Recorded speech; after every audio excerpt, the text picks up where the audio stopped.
Hello সবাইকে, আজকে আমি শেয়ার করছি আমার first get ready with me. আজ আমার এক ফ্রেন্ডের গৃহপ্রবেশ ছিল মালদায়, তাই একটা হালকা শাড়ি আর কিছু টুকটাক জুয়েলারি পরে হালকা একটু ফাউন্ডেশন লাগিয়ে রেডি হয়ে গেলাম।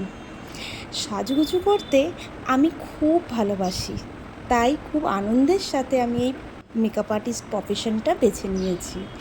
কাজল আর লিপস্টিক আমার সাজের জিনিসের মধ্যে সব থেকে প্রিয়, তাই আমার ছোট্ট বোন সোনাল এই ম্যাকের লিপস্টিকটা দূরদেশ আমেরিকা থেকে আমার জন্য পাঠিয়েছে।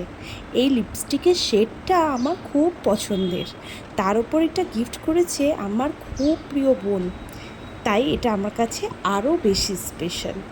থ্যাংক ইউ সোনাল বলবো না, কারণ ওর আমার সম্পর্কটা সরি থ্যাংক ইউ এর অনেক ওপরে। শুধু বলবো অনেক অনেক আদর আমার ছোট্ট বোনটার জন্য, আর অনেক অনেক ভালোবাসা। খুব ভালো থাকিস, টাটা।